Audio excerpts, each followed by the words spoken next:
벙커원 특강.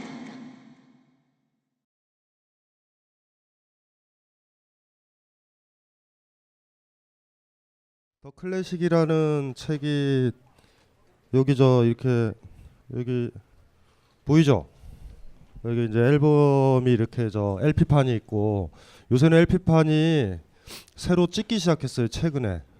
왜 그렇게 새로 찍는지는 모르는데 음에 더 민감하니까, 저도 잘 모르지만 실황보다 조금씩 단계가 떨어진다. 예를 들면 공연장에서가 100이면 LP는 그보다 조금 떨어져서 한 80 정도 되면, 그 다음에 또 떨어지면 CD가 또 떨어지고 MP3 파일이 제일 많이 떨어진대요. 그래서 이제 우리도 이제 음악을 많이 들으니까 최근에 이제 LP들을 이제 찍기 시작해서, 더 클래식이라는 책은 어떤 책이냐면 곡이죠, 곡. 어떤 그 음악가, 그러니까 바흐면은 많은 곡이 있잖아요. 저도 저 집에 CD 전집이 있는데, 전집 사시는 분 있죠, 전집. 한 160개 CD 들어있는 거, 바흐. 근데 그건 절대 사시면 안 돼요. 절대 안 듣게 돼 있어요, 그냥. 그래, 그 많은 곡들 중에서 다 들을 수는 없잖아요. 가장 중요한 곡들이 있거든요. 그 중요한 곡들을 하나씩 설명을 하고, 그 다음에 중요한 거는 그 음악이 뭐가 중요하겠어요. 그러니까 연주가 돼야 되죠. 그러니까 우리 같이 무식한 사람들은, 무식하시죠? 작곡 못하죠. 악보 못 읽죠, 잘. 그런데 이제 그런 것이 어떤 음악일까라는 그 언어를 우리가 못 읽으니까 많은 연주자들이 존재하죠. 그래서 저 같은 경우도 간혹 얘기를 하는데, 음악은 뭐냐라고 그러면 음악에서 진짜 중요한 건 연주자인 것 같아요. 어쨌든지 간에 그거부터 시작하죠. 음악은 베토벤이든 모차르트든 바하든 존재하지 않아요. 정확하게는 연주자가 있어야지 존재하죠. 그러니까 우리의 출발이 뭐냐라는 걸 따져봐야 되죠. 어떤 연주자가 있는데 연주를 못하게 되면 베토벤을 안 듣게 되는 거죠. 그러니까 운이 나쁜 거예요. 막 깽깽거리는 소리만 들었다라고 하면 베토벤이 그렇게 우리한테 알려지고 그냥 없어지는 거죠. 그래서 어떤 사람들의 연주가 처음에 출발일 거예요. 그러니까 그것도 운이거든요. 너무나 좋게 좋은 앨범의 소리를 들었죠. 아니면 KBS FM이라든가 제일 FM에서 그 어디 여행 가거나 드라이브 할 때 클래식 틀 때 있죠. 그리고 내지는 뭐 분위기를 잡을 때, 키스할 때, 뭐 이럴 때, 뭐 심하게는 사랑을 나눌 때, 뭐 이렇게 음악을 틀 때 있죠.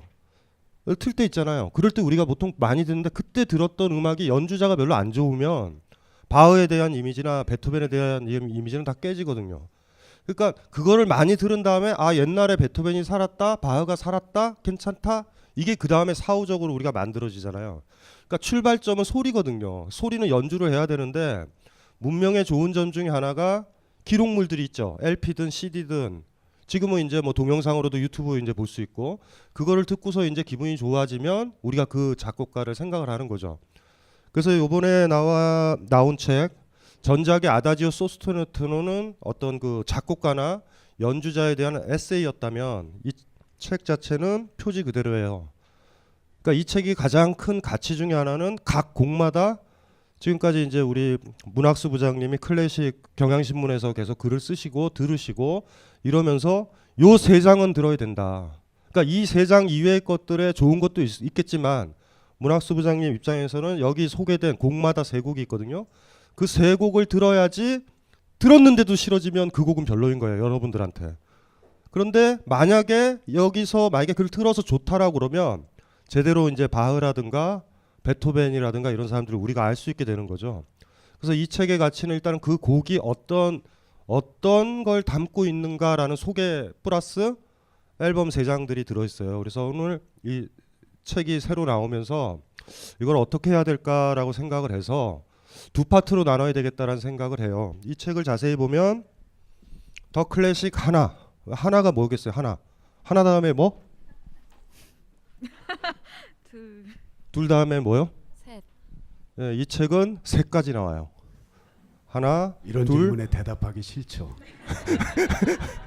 우리 문학수 부장님이 말하고 싶어서 지금 말을 하신 거예요. 여기가 이 책이 보면 바흐서부터 베토벤까지 들어가 있어요. 그래서 우리가 오늘 뭐를 할까라고 생각했을 때 전반부에 바흐, 그리고 이제 대표로 우리가 얘기를 해봤으면 하는 게 들어볼 거예요 다.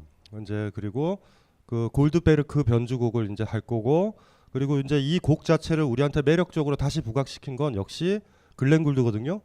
이제 글렌 굴드의 그것도 들어.